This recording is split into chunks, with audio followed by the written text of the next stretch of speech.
Hi friends, ನಮಸ್ಕಾರ. ಎಲ್ಲರಿಗೂ ದುರ್ಗಾ ಚಾನಲ್ಗೆ ಸ್ವಾಗತ. ಇವತ್ತು ನಾವು ಗದಗಿಂದ ಮುಂಬೈಗೆ ಹೋಗ್ತಾ ಇದ್ದೀವಿ. ಗದಗ್ ಟು ಮುಂಬೈ ಜರ್ನಿನ ಯಾವ ರೀತಿ ನಮ್ಮ ಜರ್ನಿ ಆಯಿತು ಮತ್ತು ಮಧ್ಯಕ್ಕೆ ಒಂದೊಂದು ಇನ್ಸಿಡೆಂಟು ಆಗಿದ್ದಾವೆ, ಅದನ್ನು ನಿಮ್ಮ ಜೊತೆಗೆ ನಾನು ಹಂಚ್ಕೊಳ್ಳೋದಕ್ಕೆ ಇಷ್ಟಪಡ್ತೀನಿ. ಇಲ್ಲೇ ಯಾರೆಲ್ಲ ಚಾನಲ್ನ ಸಬ್ಸ್ಕ್ರೈಬ್ ಮಾಡ್ಕೊಂಡಿಲ್ಲ ದಯವಿಟ್ಟು ಸಬ್ಸ್ಕ್ರೈಬ್ ಮಾಡಿಕೊಂಡು ಬೆಲ್ ಬಟನ್ ಕ್ಲಿಕ್ ಮಾಡಿರಿ. ಆಲ್ ಬಟನ್ ಕ್ಲಿಕ್ ಮಾಡೋದ್ರಿಂದ ನಾನು ಹಾಕುವಂಥ ವಿಡಿಯೋ ನೋಟಿಫಿಕೇಷನ್ನು ಆದಷ್ಟು ಬೇಗನೆ ನಿಮಗೆ ಬರುತ್ತೆ. ಮತ್ತು ಇಲ್ಲಿ ನೋಡ್ರಿ, ನಾನು ಒಂದು ಮೆಸೇಜನ್ನು ನಿಮಗೆ ಕೊಡೋದಕ್ಕೆ ಇಷ್ಟಪಡ್ತೀನಿ. ಇಲ್ಲಿ ನಾನು ಬೇಕು ಅಂತ ಹೇಳಂದು ಈ ವಿಡಿಯೋನ ಮಾಡ್ಕೊಂಡಿಲ್ಲ. ಒಬ್ಬೊಬ್ಬರು ತಪ್ಪಾಗಿ ಅರ್ಥ ಮಾಡ್ಕೊಂಡವ್ರು ಏನು ಮಾಡ್ತಾರೆ, ವಿಡಿಯೋಗೋಸ್ಕರನೇ ಇದನ್ನೆಲ್ಲ ಮಾಡ್ತಾರ ಅಂತ ಅಂತಾರೆ. ಆದರೆ ನಾನಿಲ್ಲಿ ಆ ಉದ್ದೇಶ ನಂದು ಇಲ್ಲ. ಏನೋ ಹೋಗ್ತಾ ಒಂದೇನೋ ಇನ್ಸಿಡೆಂಟ್ ನನ್ನ ಕಣ್ಣಿಗೆ ಬಿತ್ತು, ಅದನ್ನು ವಿಡಿಯೋ ಮಾಡಿಕೊಂಡು ನಿಮಗೆ ಒಂದು ಮೆಸೇಜ್ ಅಂತ ತಿಳ್ಕೊಂಡು ನಾನು ನಿಮಗೆ ಇದನ್ನು ಹೇಳ್ತಾ ಇದ್ದೀನಿ. ದಯವಿಟ್ಟು ಯಾರು ತಪ್ಪಾಗಿ ಭಾವಿಸ್ಬಾರ್ದು ಅಂತ ಹೇಳಂದು ಹೇಳ್ತೀನಿ. ಬರ್ರಿ, ಈಗ ನಾವು ಸ್ಟೇಷನಿಗೆ ಬಂದಾಯಿತು. ಸ್ಟೇಷನಿಗೆ ಬಂದಾಗ ಒಬ್ಬ ಮನುಷ್ಯ ಅಲ್ಲಿ ನಮ್ಗೆ ಕಣ್ಣಿಗೆ ಕಾಣಿಸ್ತಾನೆ.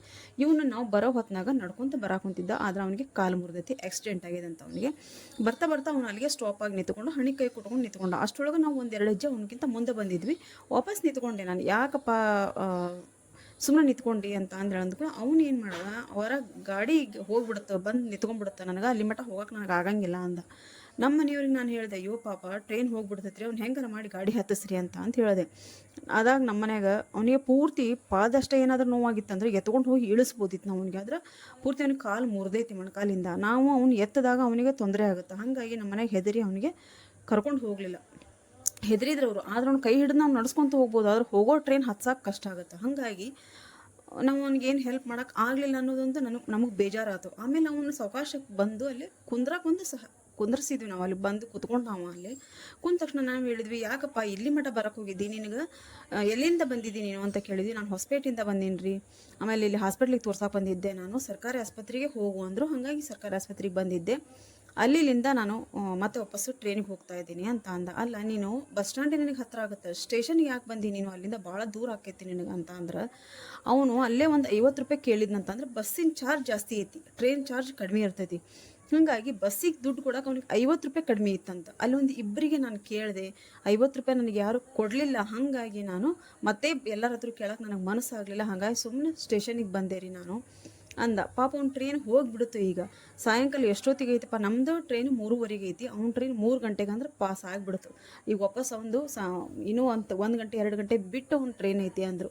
ಅವನಿಗೆ ಒಂದು 50 ರೂಪಾಯಿ ಯಾರಾದರೂ ಅವನಿಗೆ ಸಹಾಯ ಮಾಡಿದ್ರು ಅಂದ್ರೆ ಅವನು ಅಲ್ಲೇ ಬಸ್ ಹತ್ಕೊಂಡು ಬೆಳಗ್ಗೆ ನಾವು ಮನೆ ಸೇರ್ಕೊಂಡ್ಬಿಡ್ತಿದ್ದ. ದಯವಿಟ್ಟು ನನಗೆ ಎಲ್ಲರಿಗೂ ನೀವು ಇಲ್ಲಿ ಹೆಲ್ಪ್ ಮಾಡಿರಿ, ಸಹಾಯ ಮಾಡಿರಿ ಅಂತ ಹೇಳಂಗಿಲ್ಲ.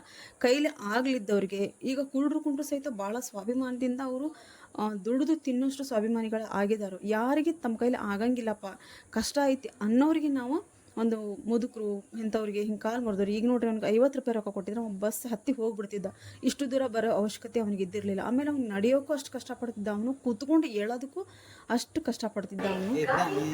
ಹಾಗಾಗಿ ನಿಮ್ಮ ಕೈಲಿ ಒಂದು ಸಹಾಯವನ್ನು ನೀವು ಮಾಡಿರಿ ಅಂತ ಹೇಳಂತ ನಾನು ಇಲ್ಲಿ ಹೇಳೋದಕ್ಕೆ ಇಷ್ಟಪಡ್ತೀನಿ. ಮತ್ತು ಅವನು ನಿಮ್ಮ ಮನೆಗೆ ಯಾರನ್ನಾರ ಕರ್ಕೊಂಬರ್ಬೇಕಿತ್ತು ಅಂತ ಹೇಳಿದೆ ನಾನು. ಆದ್ರೆ ಅವನು ಇಲ್ಲ, ನನ್ನ ಹೆಂಡತಿ ಡೆಲಿವರಿ 2 ತಿಂಗಳಾಗೈತ್ರಿ, ಅವ್ರು ಹೋದ್ಮೇಲೆ ನನಗೆ ಆಕ್ಸಿಡೆಂಟ್ ಆಗೈತಿ ಅಂದ. ಅದು ಒಂಥರ ಕೆಟ್ಟ ಅನ್ನಿಸ್ತು. ಮನೆಗೆ ಯಾರು ಬರೋರು ಇದ್ದಿದ್ದಿಲ್ಲ ಅಂತ ಅಂದಕ್ಕೆ ಭಾಳ ನಂಗೆ ಬೇಜಾರಾಯ್ತು. ಅದಕ್ಕೋಸ್ಕರ ನಾನು ನಿಮಗೆ ಇಲ್ಲಿ ಹೇಳೋಕೆ ಇಷ್ಟಪಡ್ತೀನಿ, ನಿಮ್ಮ ಕೈಲಾದಷ್ಟು ಸಹಾಯ ಇಂಥ ಮನುಷ್ಯರಿಗೆ ಮಾಡಿರಿ ಅಂತ ಹೇಳ್ತೀನಿ. ಎಲ್ಲಾದರೂ ತಪ್ಪಾದ್ರೆ ದಯವಿಟ್ಟು ತಪ್ಪು ತಿಳ್ಕೊಳಕ್ಕೆ ಹೋಗ್ಬೇಡ್ರಿ. ಮತ್ತು ನಿಮಗೆ ಏನು ಅನ್ನಿಸ್ತು ಅನ್ನೋದನ್ನು ನನಗೆ ಒಂದು ಸ್ವಲ್ಪ ಕಮೆಂಟ್ ಬಾಕ್ಸಲ್ಲಿ ಕಮೆಂಟ್ ಹಾಕಿರಿ ಅಂತ ಹೇಳ್ತೀನಿ. ಬರ್ರಿ, ಈಗ ನಾವು ಅರ್ಜೆಂಟ್ಲೇ ನಾವು ಒಂದು ಟ್ರೈನನ್ನು ಬುಕ್ ಮಾಡಿದ್ವಿ. ಯಾಕಂದ್ರೆ ರಜೆ ಸಿಕ್ತು ಅಂತೇಳಿದ್ರೆ ಮಕ್ಕಳು ರಜೆ ಇತ್ತು. ಹಾಗಾಗಿ ನಾವು ಮನೇಲಿ ಇಲ್ಲೇ ಟೈಮ್ ಪಾಸ್ ಮಾಡ್ಕೊತ ಕೂತ್ರೆ ರಜೆ ಹೋಗ್ತಾವೆ ಅಂತೇಳಂದು ನಾವು ಟ್ರೈನನ್ನು ಬುಕ್ ಮಾಡಿ ಆಗೈತಿ. ಬಸ್ಸಿಗೆ ಹೋಗ್ಬೇಕು ಅಂತಂದ್ರೆ ನಾವು ಹುಬ್ಳಿಗೆ ಹೋಗೋದ್ರ ಬದಲಾಗಿ ಇಲ್ಲೇ ಟ್ರೈನ್ ಬುಕ್ ಮಾಡಿದ್ದೀವಿ ನಾವು. ಇಲ್ಲಿ ನೋಡ್ರಿ, ಇದು AC ಚೇರ್ ಕಾರ್ ಅಂತೇಳಂದು ಅನ್ನೋ ಬೋಗಿ. ಇದು ಒಂದು ಟ್ರೈನ್ನಾಗ ಇದು AC ಇರುತ್ತೆ. ಆಮೇಲೆ ನಾವು ಆರಾಮಾಗಿ ಕುತ್ಕೊಂಡು ಹೋಗೋದಾದ್ರೆ 3-4 ತಾಸಿಂದು ಜರ್ನಿ ಆದ್ರೆ ನಾವು ಇದನ್ನ ಚಾಯ್ಸ್ ಮಾಡ್ಕೋಬಹುದು. ಆದರೆ ನಾವಿಲ್ಲಿ ಮುಂಬೈಗೆ ಹೋಗ್ತಿದ್ದೀವಿ, ಭಾಳನ ತ್ರಾಸ ಆಗ್ತೈತಿ. ಅನಿವಾರ್ಯ ಇದ್ದಾಗ ಮಾತ್ರ ಈ ಒಂದು AC ಚೇರ್ ಕಾರನ್ನು ನೀವು ಚಾಯ್ಸ್ ಮಾಡ್ಕೋಬಹುದು. ಯಾಕಂದ್ರೆ ಈಗ ಅನಿವಾರ್ಯ ಐತಪ್ಪ, ನಾವೀಗ ಅರ್ಜೆಂಟಾಗಿ ಹೋಗ್ಬೇಕು, ಅರ್ಜೆಂಟಾಗಿ ಬರ್ಬೇಕು ಅನ್ನೋರಷ್ಟೇ ನೀವು ಇಲ್ಲಿ ಇದನ್ನು ಚಾಯ್ಸ್ ಮಾಡ್ಕೋಬೋದು ಅಂತ ಹೇಳ್ಬೋದು. ಯಾಕಂತಂದ್ರೆ ಇದು ನಾವು ಹೋಗೋಕ್ಕಂತ ನಮ್ಗೆ ಕಷ್ಟನೇ ಆಗುತ್ತೆ. ಯಾಕಂದ್ರೆ ನಾವು ಈಗ 3:30ಗೆ ಹತ್ತಿದ್ದೀವಿ ನಾವು ಇಲ್ಲಿ ಟ್ರೈನು. ನಾವು ವಾಪಸ್ಸು ಬೆಳಗ್ಗೆ 6 ಗಂಟೆ 7 ಗಂಟೆಗೆ ಟ್ರೈನ್ ಹೋಗುತ್ತಾ ಅಂದಾರ. ಆದರೆ ನಾವು ಬೆಳಗ್ಗೆ 3:30ಗೆ ನಾವು ಮುಂಬೈ ಮುಟ್ಟಿದ್ದೀವಿ. ಅಷ್ಟರ ಮಟ್ಟನೂ ಅಂತ ನಾವು ರಾತ್ರಿ ಎಲ್ಲ ಅದ್ರಾಗ ಹೋಗ್ಬೇಕು ಅಂತ ಅಂದ್ರೆ ಮಲ್ಕೊಳಕ್ಕಾಗಂಗಿಲ್ಲ, ಕುಂತ ಜಾಗದಾಗ ಕುಂದಿರ್ಬೇಕು. ಆಮೇಲೆ ಆರಾಮೈತೆ ಅನ್ನೋದು ಅಷ್ಟೇ, ಆರಾಮಾಗಿ ಸೀಟೆಲ್ಲ ಆರಾಮದಾವು. ಆದ್ರೆ ಈ ನೋಡ್ರಿ, ವಯಸ್ಸಾದ್ರೂ ಸಹಿತ ಈ ಗಾಡಿ ಒಳಗೆ ಒಂಥರ ಒಂದು ಸೀಟು ಖಾಲಿ ಇದ್ದಿರಲಿಲ್ಲ ಫ್ರೆಂಡ್ಸ್, ಒಂದು ಸೀಟು ಖಾಲಿ ಇರಲಿಲ್ಲ. ಜರ್ನಿ ಅಂತೂ ಮುಗಿಸಿದ್ವಿ. ಮುಂಬೈಗೆ ಬಂದು ನಾವು ಇಳ್ಕೊಂಡಿದ್ವಿ. ಈಗ ನಿಮಗೆ ಒಂದು ಹೇಳೋಕ್ಕೆ ಏನು ಇಷ್ಟಪಡ್ತೀನಿ ಅಂತ ನಾನು, ಅರ್ಜೆಂಟ್ ಇದ್ದವ್ರು ಮಾತ್ರ ಈ ಎ ಸಿ ಚೇರ್ ಕಾರನ್ನು ನೀವು ಇಲ್ಲೇ ಚಾಯ್ಸ್ ಮಾಡ್ಕೋಬೋದು. ಆಮೇಲೆ ಇದ್ರ ರೇಟು ಏನು ಕಡಿಮೆ ಇಲ್ಲ, ಒಬ್ಬರಿಗೆ 900 ರೂಪಾಯಿ ಇದ್ರದ್ದು ರೇಟ್ ಐತಿ. ಅದಕ್ಕೋಸ್ಕರ ಇದೇ ದುಡ್ಡನ್ನು ನಾವು ಕೊಟ್ಟರೆ ಆರಾಮಾಗಿ ನಮಗೆ ರಿಸರ್ವೇಷನ್ ಸೀಟ್ ನಮಗೆ ಆರಾಮಾಗಿ ಸಿಗ್ತಾವೆ. ಎ ಸಿ ರಿಸರ್ವೇಷನ್ ಸೀಟು ಸಿಗ್ತಾವೆ, ಆದ್ರೂ 100-200 ರೂಪಾಯಿಗೆ ಜಾಸ್ತಿ ಆಗ್ಬೋದು. ಅದಕ್ಕೆ ರಿಸರ್ವೇಷನು ನಮಗೆ ಸಿಗ್ತಾವೆ. ಹಾಗಾಗಿ ಟೈಮ್ ಇತ್ತು ಅಂತ ಅಂದ್ರೆ ಈ ಎ ಸಿ ಚೇರ್ ಕಾರನ್ನು ದಯವಿಟ್ಟು ಬೇಡ ಅಂತ ಹೇಳ್ತೀನಿ. ಅರ್ಜೆಂಟ್ ಐತಿ ಅನ್ನೋರು ಮಾತ್ರ ಈ ಎ ಸಿ ಚೇರ್ ಕಾರನ್ನು ನೀವು ಚಾಯ್ಸ್ ಮಾಡಿಕೊಂಡು ಹೋಗ್ಬೋದು ಅಂತ ಹೇಳ್ತೀನಿ. ನೋಡ್ರಿ, ನಾವು ಮುಂಬೈಗೆ ಬಂದು ಇಳ್ಕೊಂಡಿವಿ. ಇಲ್ಲಿ ಇನ್ನೂ ಒಂದು ಇನ್ಸಿಡೆಂಟ್ ಏನಪ್ಪ ಅಂತ ಅಂದ್ರೆ, ನಾವು ಮುಂಬೈಗೆ ಬಂದು ಇಳ್ಕೊಂಡ ತಕ್ಷಣ ನಮ್ಮ ತಂಗಿಗೆ ಫೋನ್ ಮಾಡಿದ್ವಿ. ಅವ್ರು ಏನಂದ್ರು, ಒಂದು ಕಾರ್ ಹಂಗಾರ ಬುಕ್ ಮಾಡ್ತೀವಿ, ನೀವು ಅದ್ರಾಗ ಬರ್ರಿ ಅಂತ ಅಂದರು. ನಾವು ಹಂಗೆ ಸಹಜವಾಗಿ ನಾವು ಕೆಳಗೆ ಇಳಿದು ಹೋದ್ವಿ. ಅಲ್ಲೇ ಒಬ್ಬ ಆಟೋದವ್ನು ನಿಂತ್ಕೊಂಡಿದ್ದ. ಇನ್ನೊಂದು ಹೇಳ್ತೀನಿ, ಇಲ್ಲಿ ನಿಮಗೆ ಯಾರೂ ಇಲ್ಲಿ ಬಂದು ಆಟೋದ್ರ ಕೈಯಾಗ ಸಿಗೋಕೆ ಹೋಗ್ಬೇಡ್ರಿ. ಆಟೋದ್ರ ಕೈಯಾಗ ಸಿಕ್ಬಿಟ್ರೆ ನಮಗೆ ಏನಂದ್ರೂ ಮುಂದೆ ಹೋಗೋಕೆ ಕೊಡೋಂಗಿಲ್ಲ. ನಾವು ಕಾರು ಈ ಆಟೋಕ್ಕೆ ಎಷ್ಟು ಬಾಡಿಗೆ ಅಂತ ಅಷ್ಟೇ ಕೇಳಿದ್ದಷ್ಟೇ, ಅವ್ನು ನಮ್ಗೆ ಏನು ಮಾಡಿದ್ರು ಮುಂದೆ ಹೋಗೋಕೆ ಕೊಡಲಿಲ್ಲ. ಇಲ್ಲ ನೀವು ಬರ್ರಿ, ನಾ ಎಷ್ಟು ಹೇಳ್ತೀರಿ, ಒಂದು 400 ರೂಪಾಯಿ ಹೇಳ್ತಾನೆ, ಒಂದು ಸರ್ತಿ 600 ಹೇಳ್ತಾನೆ, ಒಂದು ಸ್ವಲ್ಪ 500 ಹೇಳ್ತಾನೆ, ಏನೇನೋ ಮಾಡ್ದೆ. ಒಟ್ಟು ಅವ್ನು ಕಾರ್ ಬುಕ್ ಆಗೈತೆ ಅಂದರೂ ಸಹಿತ ಕೇಳಲಿಲ್ಲ.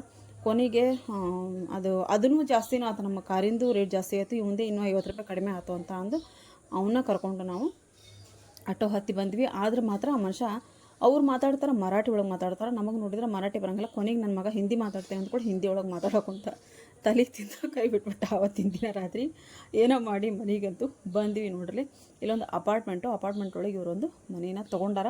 ಇವ್ರದ್ದು ಮನೇನ ಹೋಮ್ ಟೂರ್ ಮಾಡಿ ಹಾಕ್ಬೇಕಂತ ಮಾಡಿದ್ದೀನಿ ನಾನು. ಯಾಕಂದ್ರೆ ಒಂದು ಸ್ವಂತ ಮನೆ, ಮುಂಬೈ ಒಳಗೆ ಒಂದು ಸ್ವಂತ ಮನೆ ಮಾಡ್ಕೊಂಡಾರ ಅಂದ್ರೆ ಅದಕ್ಕಿಂತ ಖುಷಿ ವಿಷಯ ಮತ್ತೊಂದಿಲ್ಲ ಅಂತ ನಾನು ಅನ್ಕೊತೀನಿ. ಈ ಅಪಾರ್ಟ್ಮೆಂಟಲ್ಲಿ ಒಂದು ಸ್ವಂತ ಬಿಲ್ಡಿಂಗನ್ನು ಅವ್ರು ಮಾಡ್ಕೊಂಡಾರ. ಆಕೆ ಅದನ್ನ ಎಕ್ಸ್ಪ್ಲೇನ್ ಮಾಡ್ಕೊತ ನಮ್ಮ ತಂಗಿ ಬಂದಾಳ ಕರ್ಕೊಂಡು ಹೋಗೋಕೆ. ಮಕ್ಕಳಂತೂ ಬ್ಯಾಗೆಲ್ಲ ತೊಗೊಂಡು ಮುಂದೆ ಹೋಗ್ಯಾರ. ನಾನು ಪೂರ್ತಿಯಾಗಿ ಹೋಮ್ ಟೂರ್ ಮಾಡಿ, ಯಾಕಂದ್ರೆ ಮುಂಬೈ ಒಳಗೆ ಅಪಾರ್ಟ್ಮೆಂಟ್ ಒಳಗೆ ಮನೆ ಯಾವ ರೀತಿ ಇರ್ತಾವೆ ಅಂತ ಹೇಳಿದ್ರೆ ಒಂದು ಹೋಮ್ ಟೂರ್ ಮಾಡಿ ನಿಮಗೆ ತೋರಿಸ್ಬೇಕು ಅಂತ ನಾನು ಅಂದ್ಕೊಂಡಿದ್ದೀನಿ. ಎಲ್ಲ ಈ ಕಡೆ ಇಲ್ಲಿ ಮನೆ ಅದಾವು, ಈ ಕಡೆ ನಾವು ಚಪ್ಪಲಿ ಇಡ್ತೀವಿ, ಹಿಂಗೆಲ್ಲ ಹೇಳ್ಕೊತ ನನಗೆ ಎಕ್ಸ್ಪ್ಲೇನ್ ಮಾಡ್ಕೊತ ಮುಂದೆ ಹೋಗ್ತಾ ಇದ್ದಾಳೆ. ನಾನು ಹಂಗೆ ಆಕೆ ಜೊತೆ ಮಾತಾಡ್ಕೊತ ಹೋಗ್ತಿದ್ದೀನಿ.